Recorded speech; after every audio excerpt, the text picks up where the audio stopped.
recently,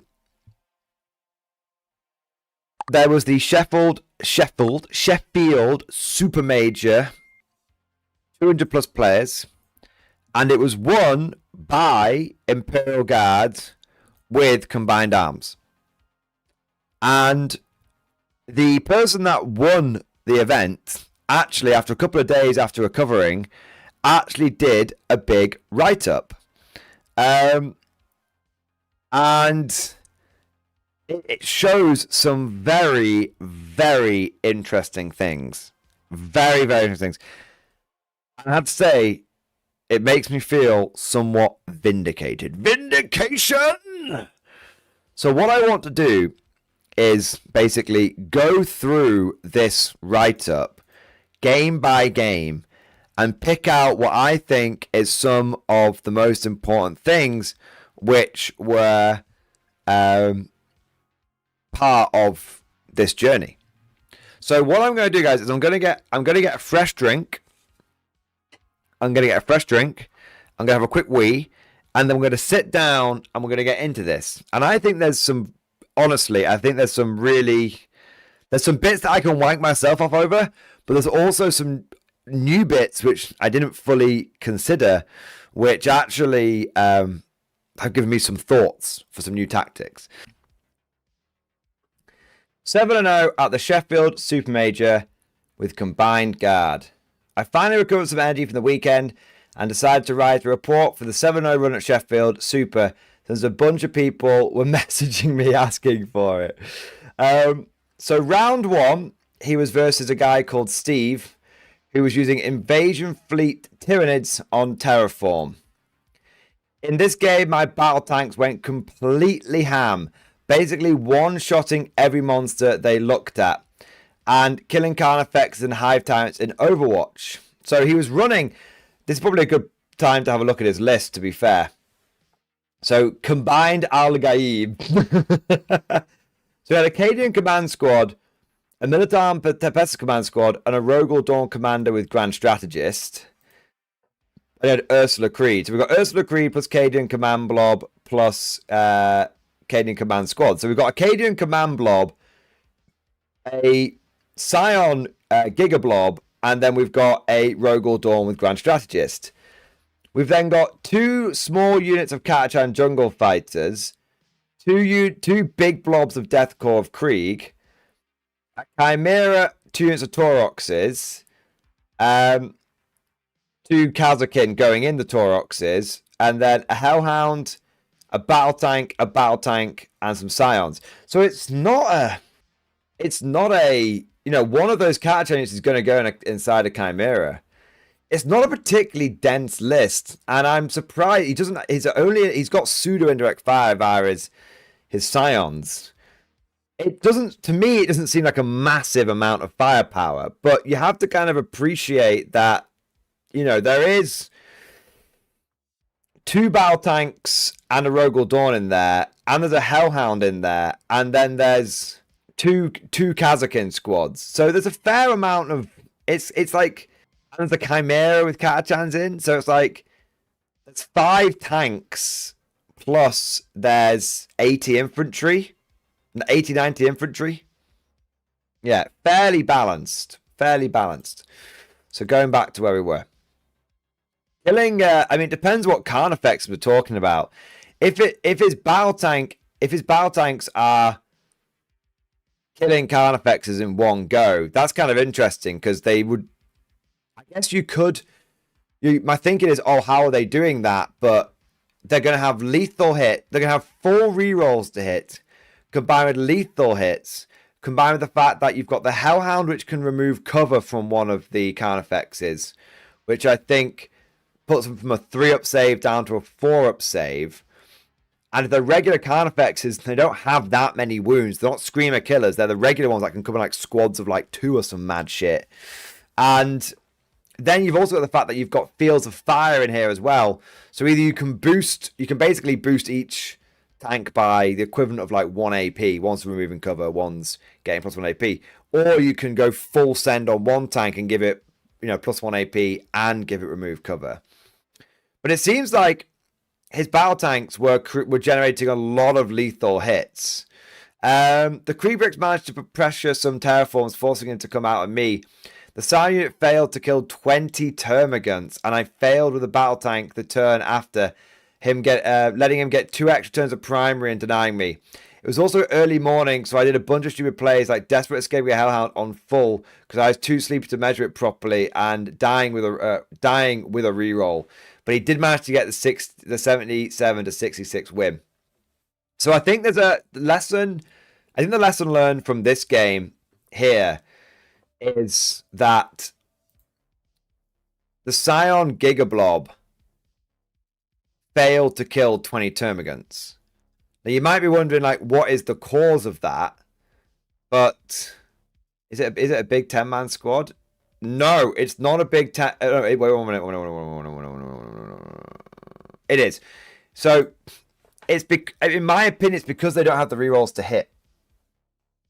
Scion units not having the rerolls to hit means, you know, if you're tempted to go like first rank fire, second rank fire to get as many shots out of them as possible, you end up if you just whiff, you whiff.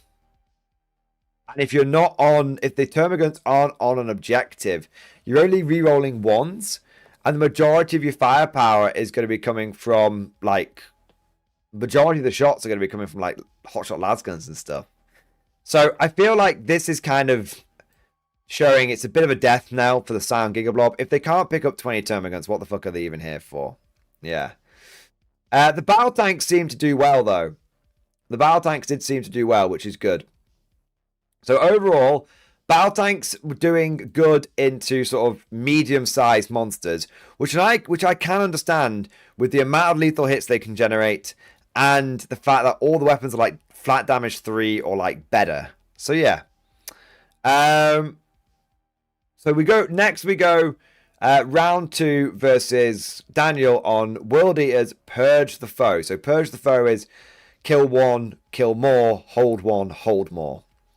And I went first, which meant the game was basically over since the Tauroxes could get in his deployment zone turn 1 and blow up 2 squads of normal Exalted from places where if he charged me, he would be out in the open. Wow!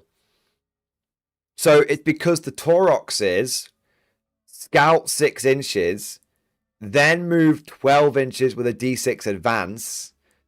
So you're looking at an average of another 16 inches there. So a 22-inch move, even without the auto advance 6, a 21 to 22-inch move, then you disembark 3 inches, and then you nuke the 8-bound. Because what you have to remember, guys, is the when do World Eaters do their blood tithe? Because I feel like it's at the beginning of their turn. Their blessings of corn, sorry, not blood tithe. Their blessings of corn. If it's at the beginning of their turn, if you can get there early before they get a chance to get their blessings off, then potentially you could nuke them before they get a feel no pain.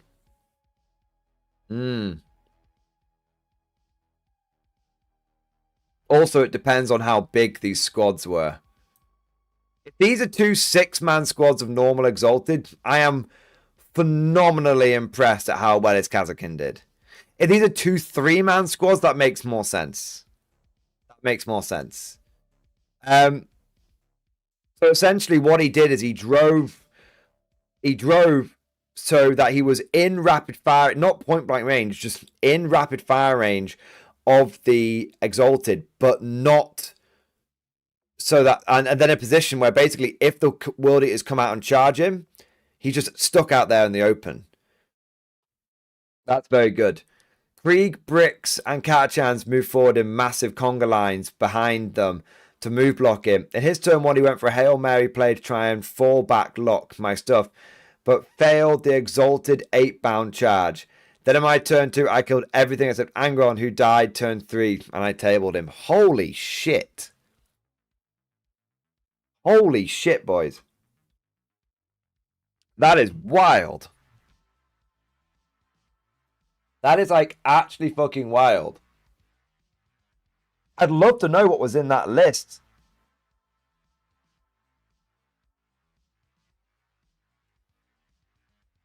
You know what this is saying to me? So there's two things that jump out to me here. Firstly, Angron is a trap. So I know a lot of World Eater players who have sacked Angron off, and the reason is because he's too expensive. So when a quarter of your army, roughly, is in one model, you are very susceptible to stuff like this, where basically someone goes, I'm going to, if I nuke two of your 8-bound squads, turn 1, it's like, you know what I mean? You just don't have enough, you don't have enough stuff. So most World Eater players I know have sacked Angron off because they're like, I need to have that mass.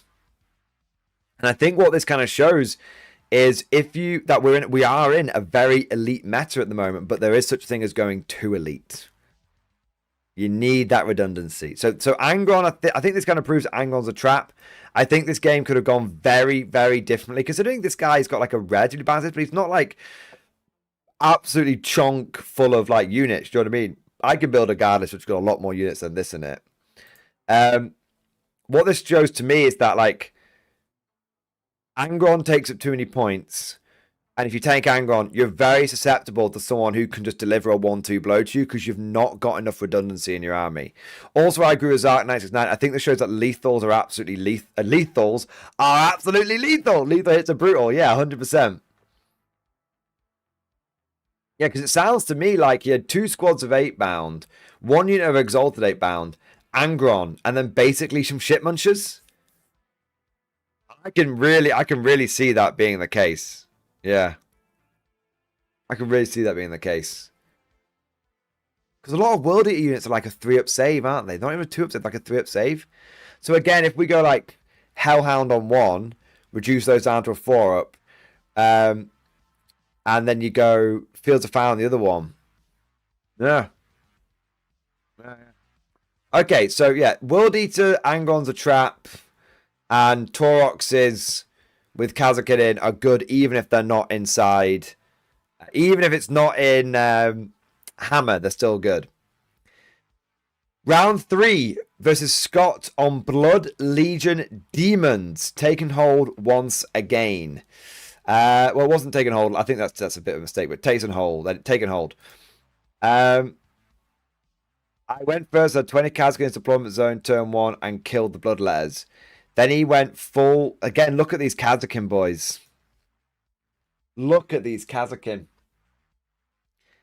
Again, turn 1, he's in his opponent's deployment zone. With 2 units. Very, very powerful. Then he full sent with Bellacourt and 20 Bloodletters and Scarbrand into the Kazakin and the Hellhound in the middle. And I killed all of it in my turn 2, which meant he was effectively tabled. He wasn't playing a very competitive list, and I got a turn of 15 primary because the Blood Legion army rule before he got tabled, 94-57. So Bellacourt. So it sounds like this guy's army was like Bellacourt, Scarbrand, and a bunch of Bloodletters. Bloodletters don't come in 20-man squads anymore, do they? So it feels like what's happening here. If the Kazakin rush forward, 1 unit of Kazakin deletes 1 unit of Bloodletters, another unit of Kazakin deletes another unit of Bloodletters, and then that means that the demon guy is down to basically 2 big monsters and 2 Bloodletter squads left over, and then a bunch of shit munchers, whatever, people that can still do a bit of scoring, but that's about it. So he goes full send with his 2 big monsters and his remaining foot infantry.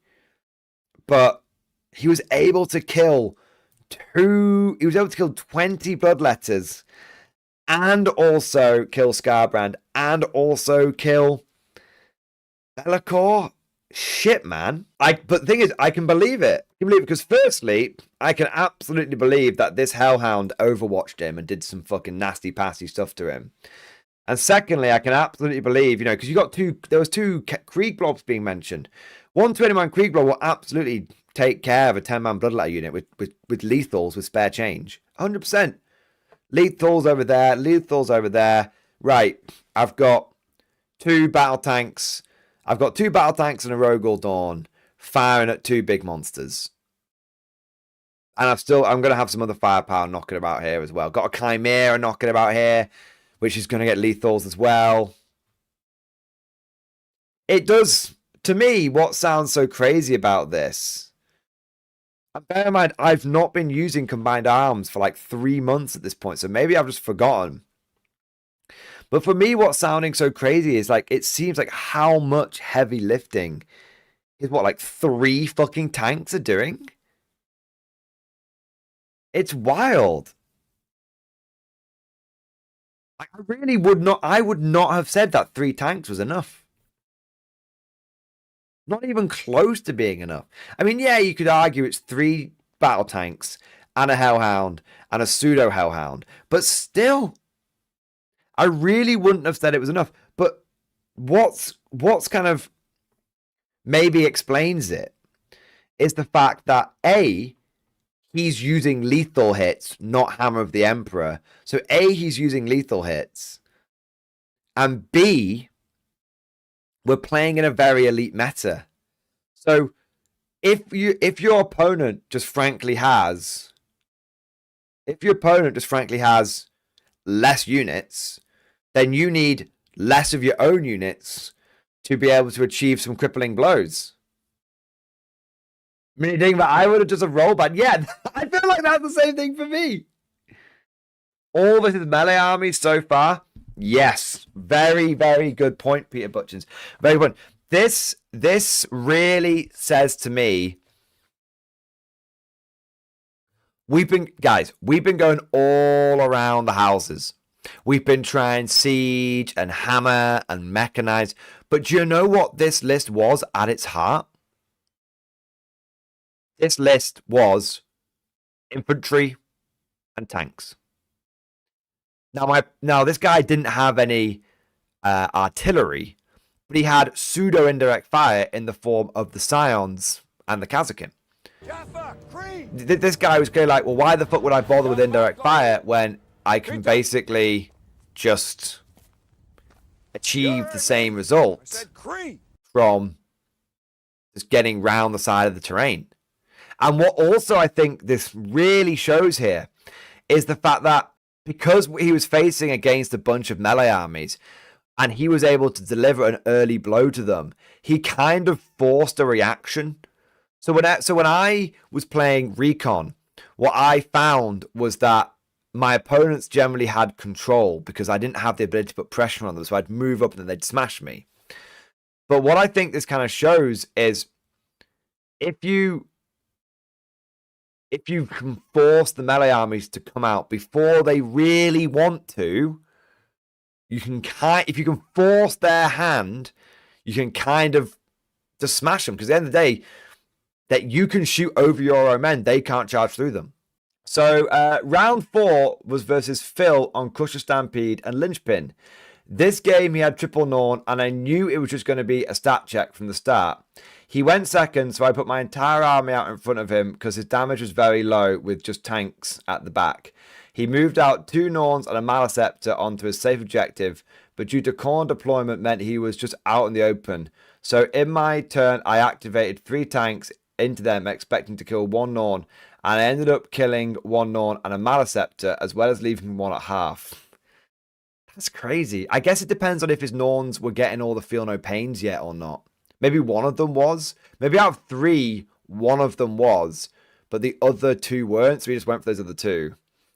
As well as, after that, I just kept shooting and overwatching every turn until he had no monsters left. 96-57. Yeah, I don't think I've ever really met a stat check that guard shooting couldn't overcome. Yeah. I've met stat checks that have stopped other armies, and as a guard player, I brought many a stat check in like the form like Met Guard to fuck other people over. But I don't know if I've ever met a stat check that guard couldn't just blast their way through. Yeah, this one doesn't surprise me. It's if your whole army is built around the idea of taking like 3 Norns and hoping that guard can't shoot them to death, it's a bad call, Ripley. A bad call. Round 5 versus Ross on Hammer. This was a very tank-heavy list. 3 Dawns, 2 Russes, and Transports. So he played into a guard versus guard situation. All right. I have the OC advantage, so my plan early game was using Kazakin and my own tanks to kill his scoring units, then just winning on primary and secondary. Great plan. Very, very good plan. One that I often employ myself. It's like, if I could just remove all of your cheap scoring units, then that means that when actions come up, you have to use expensive units to do them.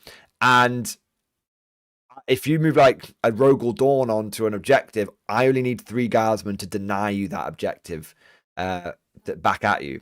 So yeah, that's actually a very, very, very good play and a good lesson learned. Sometimes you can get bamboozled looking at all the enemy damage dealers. Sometimes you should go for the damage dealers, but sometimes if you can think you can take the clap back, go for the scoring units, and then get ahead on that advantage. I mean, you guys have heard me say it many times. Guard get hit hard, but we can hit back even harder. I got turn 1 and yeet some Kazkin into a Taurox and things inside, and another squad into an Exterminator, and ended up killing both. What? So he must have... I don't understand that. So he killed the Taurox and the guys inside? And then a single squad of Kazakin killed an Exterminator? Like, how the fuck? What? Okay. I can imagine the Metal Mine going off. The Metal Mine goes off, it does 2d3 mortal wounds. It's an average of 4. And then you throw grenades. That's an average of another 3. So you do 7 wounds to the Russ. It's got 6 wounds left. At that point, you need 2 melter guns, 2 plasma guns, and a plasma pistol to chip off the last 6 wounds. If you're in melter range, it should only take 1 lucky melter shot. You wouldn't think it could be done, but if you get the melter mine off and you get the grenade, and that's assuming averages. Like the melter mine could spike, the grenades could spike. You don't think that Kazakin could do it, but they could, they could well supported, they could do it. This is the big bit though. This is huge. This is huge. What we quickly realize is that Hammer's damage without any AP boost is way inferior to combined. And he was losing the shootout versus my Dawn and 2 battle tanks with 3 Dawns and his own battle tanks. Vindication! I've said this again and again and again. And time again, people push back on me. And time again, people said I was wrong. But I knew I wasn't wrong. And 3 games I tried taking Dawns and boosting the AP. And every single time I said the damage output isn't there. I said the damage output is not there. And I was like, no, they blow everything on the table. I was like, the damage output, it's lacking. Even with the AP and having to spend 180 points to make a Dawn good, it's too buku. It's too expensive, and it's too much of an easy linchpin to get rid of. I said that until I was blue in the face, and then I said, guys, it's all about bringing your own big AP or being able to boost your AP independently of things like Exterminators. I've said that. And the fact that we can see this here is wild. 3 Dawns and a battle tank couldn't beat 1 Dawn and 2 battle tanks, man. Yeah, as Zark 969 has just put it, losing the Exterminator brought the damage output down. Along with his boosts from AP, from Combined Arm Strats, and the Hellhound, that swung it. Yeah, and lethals. So think about it. The battle tank shooting into a Rogel Dawn or a battle tank or the Hellhound, they've got a 2-up save against all of that. They've got 2-up save against all that. The Dawns with their main guns. I remember this. I'd also kind of say this is a long range firefight. I think it is anyway. I don't want to be presumptive. Don't want to be presumptive. Okay, no, to be fair, he did have multi-melters, so they must have been getting within multi-melter range of each other. This one had plasma cannons. To be fair, that one had plasma cannons. What did he go for his Rogel Dawn? He did go multi-melters. Okay, fair. So, but the way he's been describing, he's been using his tanks, he's been doing some longer range fights. So if your main punch from your Dawns is multi-melters, but your multi-melters don't get into range, then it's like you're relying on those oppressor cannons. And those oppressor cannons are going to be on in total -1. So you're going to fire 7 shots from a oppressor cannon. You're going to hit 4 times with a reroll, let's say 5 times. You're then going to wound 3 times, and you might get 1 wound through from a Dawn. 3 damage. Whoop-de-fucking-do. Whoop-de-fucking-do. Turn around, and you've got a battle tank on there, which fucking takes the cover off the Rogel Dawn. Then you boost it with you're talking about the plasma one. Then you boost it with Fields of Fire. You've got a battle tank which is going to put out 7 shots. It's going to hit with 4 of them. One of those is going to be a lethal. It's then going to re-roll and hit with another 2 of them. So you're going to have 1 lethal, 5 regular hits.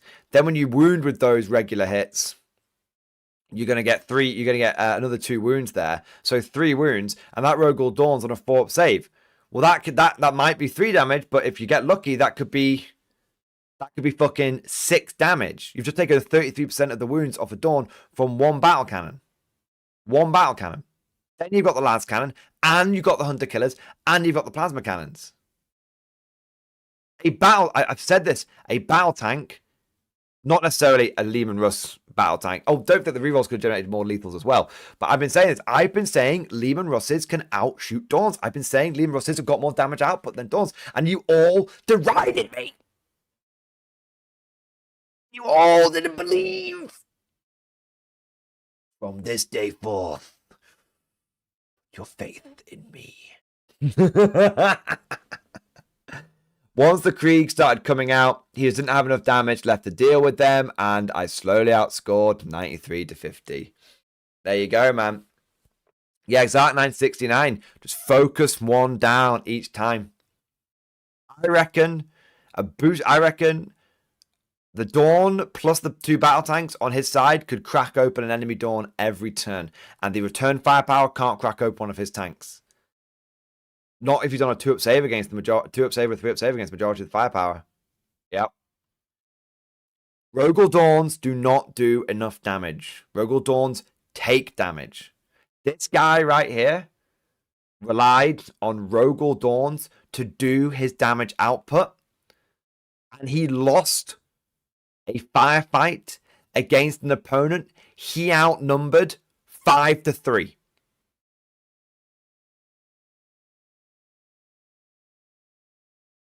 That's why you don't rely on Rogel Dawns to do your damage output, boys. Very, very... If there's one thing you take away from this whole thing, this confirms everything that I have been saying. This is what I've been trying to get across to you guys. This is when you guys have been... When you guys... Not, some of you have supported, by the way. I'm just taking the piss a little bit here. But this is what I've been saying for ever since the Codex dropped, and I've been trying to cut all the AP boosters. I've been saying it's fool's gold. It's a fallacy. It's not the right way to go. Bring your own AP, or if you're gonna go for AP boosting, have it in ways that your opponent can't just deny it. Your opponent can't just flat out deny it. Yeah, this is huge. And I'm just thinking to myself, what if this motherfucker had like execution of plasma? The rerolls are nice, don't get me wrong, but the rerolls aren't always going to be going off. If it's a long-range firefight, the tanks aren't necessarily getting full rerolls. Imagine this motherfucker had execution of plasma. Imagine in this game this motherfucker had fucking vanquishers, bro.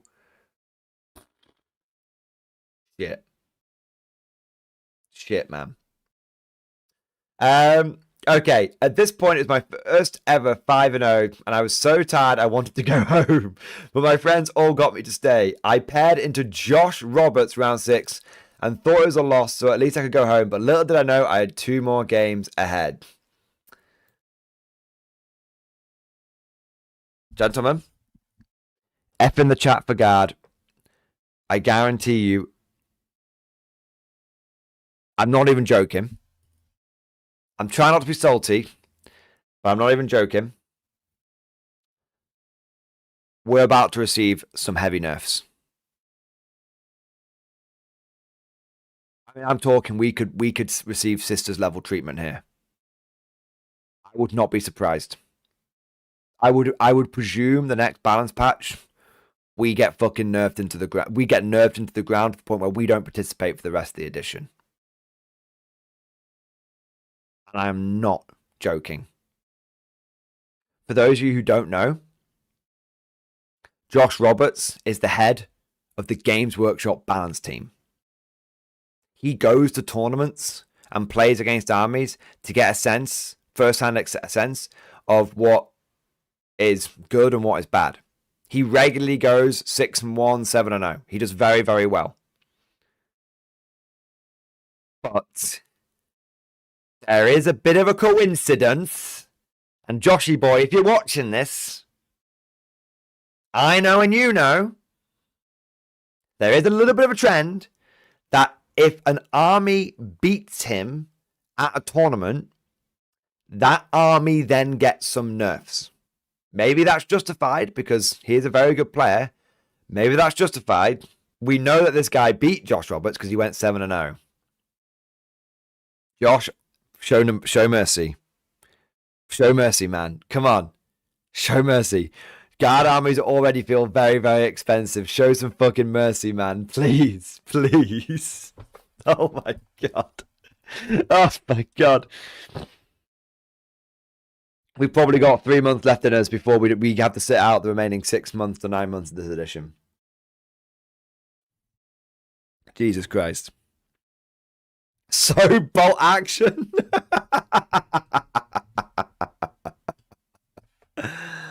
All right. So round 6 versus Josh Roberts on Liberator Assault Group Burden of Trust.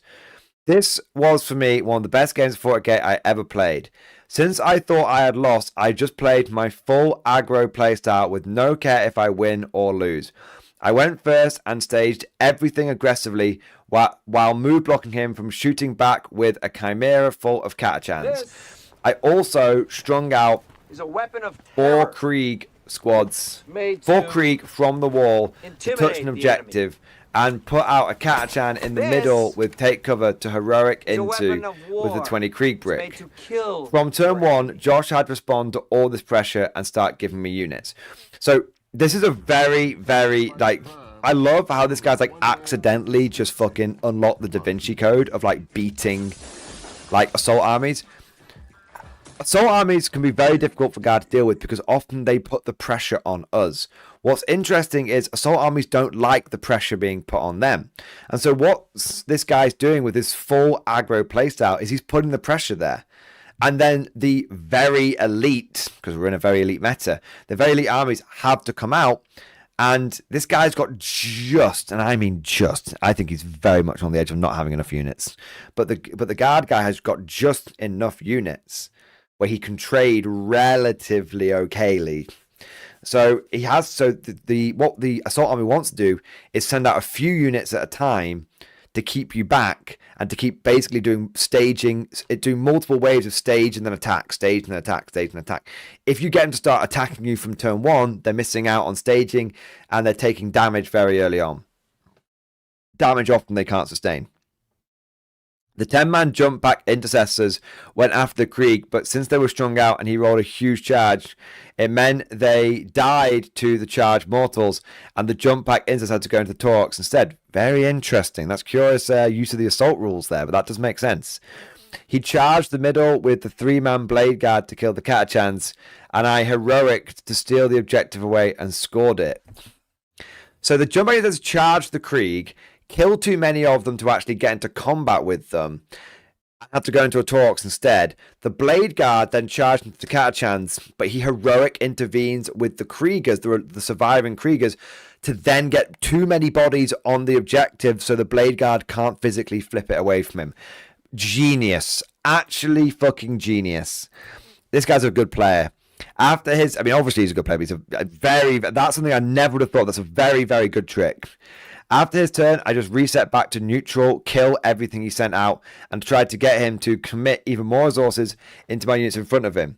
At this point, it was looking bleak for him, so he went for an all-in, basically, which didn't kill enough, and I picked up right after with the tanks, once again resetting the board to pressure on all objectives. He decided to call it, and we talked out the last few turns because he was basically our units. Again, what are we seeing here? What are we seeing here? Game after game. Waves of screening shit munchers, and tanks at the back doing firepower. See, if I may wank myself off again, if I may, there's been a lot of people for the longest time, for 20 months, 2 years of this edition.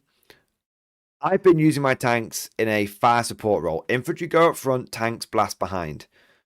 And then suddenly this codex comes out and we've got loads of people jumping on it. And they're sending Rogel Dawns in first. And they're like, oh yeah, it's got 6 OC and blah, blah, blah. And I'm just like, what the fuck are you doing? Why would you send your tanks first? You're giving up all your firepower first. But what you do is because you're playing against assault armies, you make the assault armies, where their units cost hundreds of points, you make them spunk their fucking loads against 65-point Catachan bastards, and then you fucking fill them in afterwards. Yeah, it's back to the roots, Peter. Back to the roots. Nah, man, Squid Fist. Infantry go first, tanks behind. The three lines.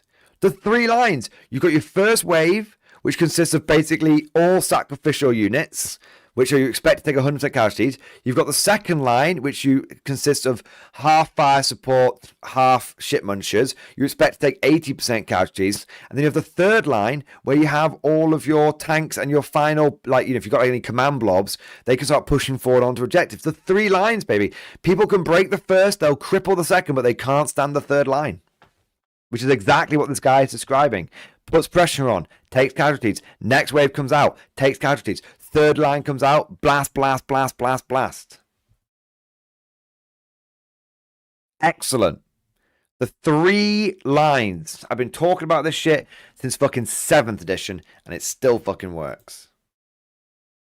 Third line, 3 rounds of it. Exactly. Loot fucking gets it. But the important thing about the third line is that's where your damage dealers are. So you force your opponent to, and again, how many assault armies does this motherfucker have to face? 1 assault army, 2 assault army, 3 assault army, 4 assault army, 5 out of 6 armies are assault armies. And the 1 army he faced that wasn't assault army, he outshot it. Because people are taking very expensive, elite, very force-concentrated units. But if you're forced to fucking spunk a big unit of assault intercessors against 20 Kriegers and a 130-point unit, and then you lose 10 jump-back intercessors to a couple of battle tanks, you're fucked. Scrivis, that's how I thought everyone did it. My shiny tanks are worth way more than cheap enough. That's how we used to do it. Griffiths, you're absolutely right. That's how we've been doing it for years. And it's just the last 3 months. It's like everyone's fucking forgotten. Everyone's fucking forgotten how to do it. And, fucking newfangled ways, new age ways. Nah, man. I'll tell you what, I'm going back to combat. I'm declaring it now. I'm going back to combined arms.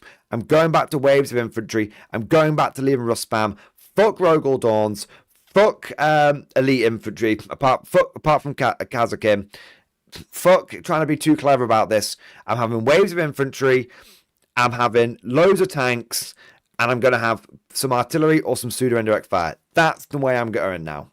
Fuck everything else. That's the way I'm going. Gentlemen, we are back. We are so back. Tradguard is back. That's the way. Tradguard is back, boys. Tradguard. We tried the new shit.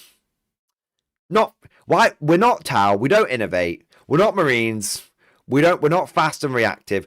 We're the Guard. We know what we like what we know, and after 10,000 years of holding the line and fucking picking up the fucking slack from the goddamn Astartes who keep fucking around, we know what fucking works. That's it. That's it. 10,000 years, boys. For 10,000 years, for 10 editions, we've been holding this fucking line. We know the tactics, what's tried, what's trued, what's tested. What's been honed in the crucible of battle, in the fire of fucking war. And this beautiful son of a gun just went up against one of the best players in the entire world and managed to fucking smoke him with 3 lines, infantry, with mechanized elites, with armored fist squads, lines of shit munchers, and firepower. What I will say is, one thing that this guy does, which I don't do, which I am going to be learning from this chap, because I think it's a fantastic addition. I think swapping out a couple of platoons of infantry for a couple of armored fist squads is something that I've not been doing. I always sort of go mech or foot sloggers, but I think this guy having Kazakin inside Tauroxes, I think that's the final missing piece of the puzzle. It's very, very good, and I'm very much looking forward to integrating that into my own army. For sure. All right. Let's have a look here. Last game. This guy's going 7-0, man. He's never gone 5-0 before. He's always 4-1. First time he's going 5-0, 7-0. Fucking beautiful son of a gun. Brave, beautiful son of a bitch. Round 7 versus Danny on Awakened Dynasty Necrons, Scorched Earth. At this point, it's my first time ever playing so many games of Warhammer in one weekend, and I was exhausted, and so was my opponent. But yeah, totally understand that. Mental stamina is so important. I couldn't imagine playing so many games in one day. Couldn't imagine it. Maybe a subtle advantage of this guy's list over some of my lists is he does have less units, so it's less playing pieces, so he has a little bit more mental stamina. But he's still knackered going into that final game. Very understandable. I was convinced the entire game my Scion Blob one-shots the warrior brick he had with Orokin, but turns out it doesn't. I think the old Scion Blob would do it. I think the new Scion Blob doesn't do it. Yeah, I think the new Scion Blob doesn't do it. As someone who's faced off against Awakened Orokin Giga Blob of Necrons, I used to be able to deal with it relatively comfortably with Scions. Now, not so much. He listened to my unfounded overconfidence and ended up respecting it, so screening the Scions the first 3 turns, and I never got a good punch into the warrior blob. Instead, just ignoring it and killing the units around it to try and cap his score. Exactly. If your opponent's only got 1 blob of Necron warriors, kill all the elite shit around it, and it's only 1 blob at the end of the day. Had some nice prime denial plays, locking him to 30 primary during the game, such as a Torok desperate escaping into his home. Nice, love that. And Krieg's resing 4 guys and stealing his expansion. Brilliant. Because remember, guys, the Krieg medic is in the command phase, not the movement phase, the command phase. So you can use it to get out of battle shock, and you can use it to deny your opponent some expansion. I think it's command phase. It might be movement, but we'll double check. Once I got those denials, I knew I just had to sit back and secure my 45 points of the game on primary, and I always win. By the end of the game, he had all his warriors in my deployment zone tagging my tanks, but it didn't matter due to the huge primary lead I built. We both made some huge mistakes, but that's game 7 for you. 90-71. I think that's one of the best scores his opponent had. 90-71, 90-60. 93.50, 93.57, 94.57, 97.39, 77.66. Look how this guy's getting 90 plus points every game. He's getting so you might be wondering, how is he getting 90 plus points every game? He's getting that because as he's just revealed it right here, he always gets 45 from primary. He always gets 45 on primary. Because he's built his list to make sure he's always getting like enough points in the early game, and then one turn he's going to get 15 at some point. And if you have enough OC, this is why I talk about the OC game. That's why I talk about the primary game. If you have enough OC in your army, you can basically work out, I can guarantee myself X amount of primary every game. Yeah. Very, very, very good. Because remember, you're playing guard. Everyone else is running around, 0 battle line, OC1 on all their units. Because what are we in? For the 100th time, an elite melee meta. So everyone else is running around with OC fucking 1, and you get to just, at any point in your life, you get to go 40 OC on that objective, or 60 if I want to, because I've got a big fucking blob of guardsmen. Yeah.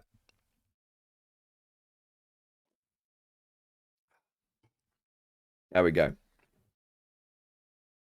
Yeah. So overall, it was 5. So if we just we'll do the overall. Let me go through my lessons learned from each game here first. So firstly, lethal hits allow this guy to punch out units way quicker than he was expecting. Lethal hits is a hell of a drug. Here, having pressure units, lesson learned from game number 2, Angron's too expensive, and if you put pressure onto World Eaters, it often throws them and they struggle to adapt. Lesson here is that, well, his opponent wasn't running the most competitive list, but again, if you're able to basically force a melee opponent to charge out of cover, they're relatively easy to knock down. Round 4, don't try and stat check guard. Doesn't work. Round 5, the cult of the AP boosters is a false religion. Thorns do not do enough damage. Believe in the big AP. Or if you go in combined arms, remember you've got Fields of Fire, probably the most important stratagem. Round 6, again, put pressure on assault armies, go for aggro. Sometimes it works, sometimes it costs you the game, sometimes it wins you the game, especially if your opponent wasn't expecting it.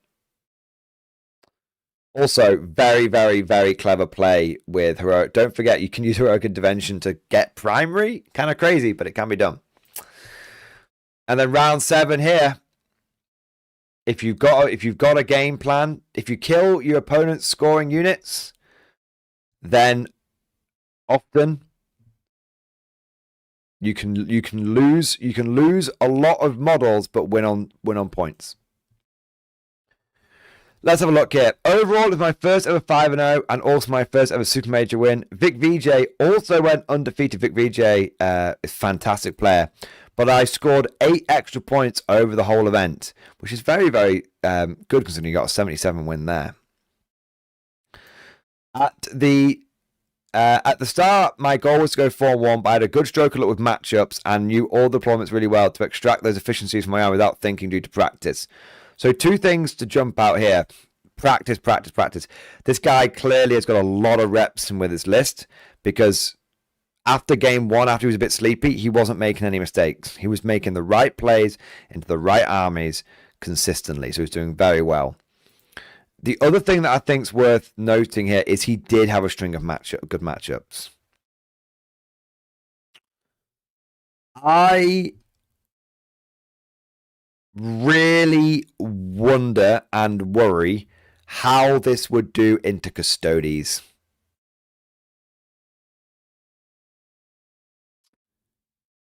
I feel quite strongly like Custodes could probably fuck this. I don't know.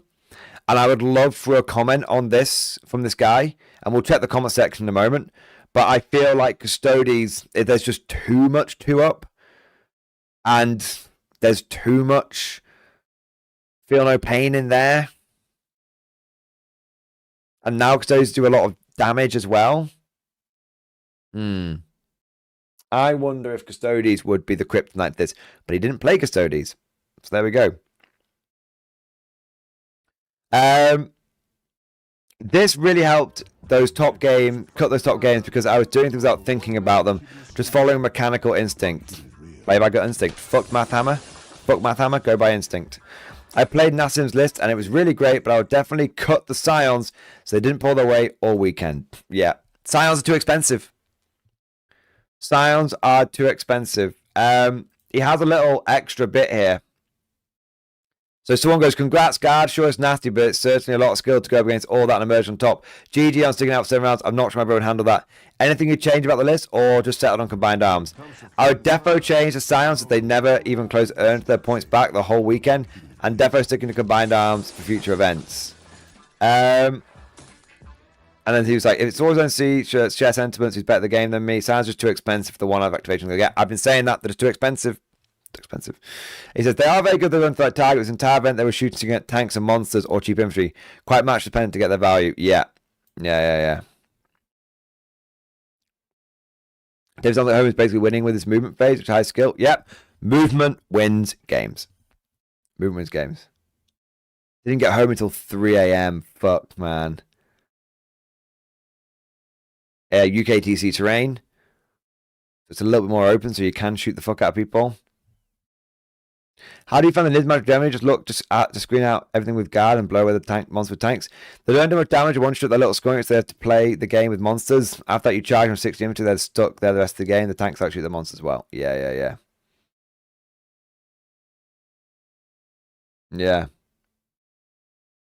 No Gaunt's Ghost or 5-man incentive scoring. With transports and guides, I didn't feel the need to infiltrate since I can move so far to one and stage even if my opponent blocks my scout. But you could definitely include either and not be sad. So he didn't have. I've been saying this Gaunt's Ghost too expensive, and 5-man Scion's too expensive. Yeah, they are now.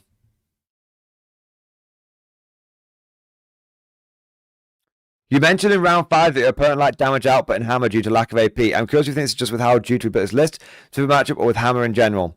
Not only AP, but also lacking lethals. I killed Exterminate turn 1 with Kazakin, so his damage point down a cliff, and no lethals meant my random melters were punching way up compared to his multi-melt on tanks. I think Hammer in general, you gain a lot more mobility, but you lose a lot of damage. They are both excellent attachment, though. Yeah. I think that's a very good point. Interesting. Running a hammer list myself weekend. It's only one Dawn to a Vanquisher and a Doom Hammer. Melters and Las and everything, so plenty of AP3/4 across the board. 2 Vanquisher definitely changes the equation, but they can be quite unreliable. That's why I take 3. Plus the main gun can be quite reliable. Yeah. This guy, I like this guy, Triple Vank. Cult of the Vank.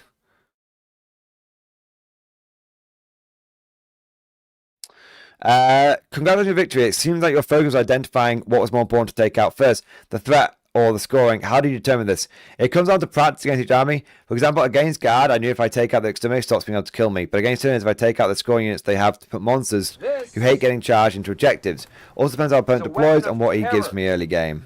It's made to no scout sentinels. And how did you use reinforcements? The list already has a lot of scouting. I find scout sentinel a bit redundant. He's got Kazakin and Katachans. The rerolls aren't very useful because my tanks already pack them, and it's hard to move it when I already have so much other things I want to scout. Reinforced basically always went on Krieg except one game to OC bomb the late game. So yeah, that's fair assessment. Knowing how this works, what's your advice for countering your own tactics? Move blocking with infiltrators. Just like I said, it's going to happen, and make sure when I hit you, you can pick up the Torques and Kazakin without exposing stuff for a crackback, and then I probably don't go for it. Infiltrators are nice, but I usually pick them up with limited retaliation and then delay the threat of the Kazakin bomb for a turn too. Yeah, I found this against infiltrators as well. People like infiltrate like scouts against me, and I'm just like, Okay, thank you for the free units. Yeah. Kasgan always in Taurox, Catachan's in Chimera, Ursula in the Big Brick. I assume based on your battle ports that each Taurox a Kasgan inside. Yeah, agree with that. Which stratagems were you using frequently? Whenever I play Combined Arms, I always feel like I'm spending CPU on Overwatch and Rapid Insertion, but none of the detachment strats. Yes, exactly. Fields of Fire every turn, reinforcement once per game, then Inspired Command to flip Kriegs to +1 save after move, and 2 unit order to give a lone battle tank 10k. Kane's in command squad, Ursula, or does she go with Kasgan? Always with the command squad. Kasgan Scout is way too important. Great for the Inspired Command strat as well. If both Ursula and the command squad are attached, do they both get to issue an order when you use Inspired Command? No, just one order. It's useful for +1 save on Kriegs after move, or +1 OC to steal things. Yeah. Loads of tricks. See, loads and loads and loads of tools in the toolbox.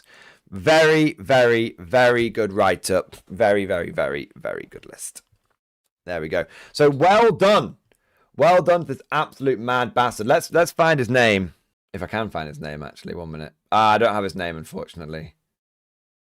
So whoever you are, dear guard player, you beautiful son of a bitch. Well done on absolutely smashing it, going 7-0, and even beating out Eldar on the big score. Excellent.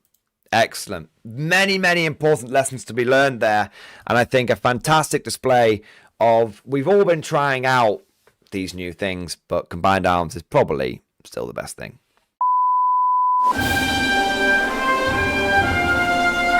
Would you like to know more? If so, then please consider becoming a channel member or patron. By supporting the channel, not only will you be doing your part, but you'll also be helping me create more content for your viewing pleasure and unlocking a whole host of perks. You get everything from a badge next to your name, custom emojis, but the big one is access to the Mordian Glory Discord server, an online community with almost 2,500 active members. It's always popping off in the MG Discord. We've got channels for army lists, hobbying, tactics, stories, and even a pretty spicy meme section as well. For all you greenhorns that wanted to see the Mordian glory hole, today is your lucky day.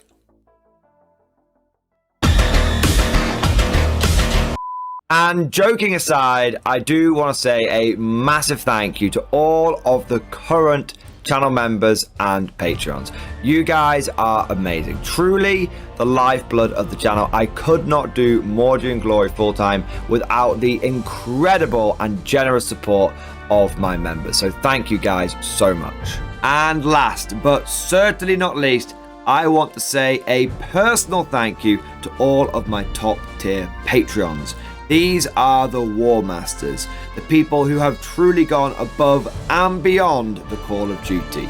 So a heartfelt thank you to Alex Dengal, Bon Vert, Lord Pryor, Mark Panconi, RJ Scorpion, Swordfish Trombone, Try Again Bragg, John Stubbs, Nick Walsh, Diesel Fox, and August Barney.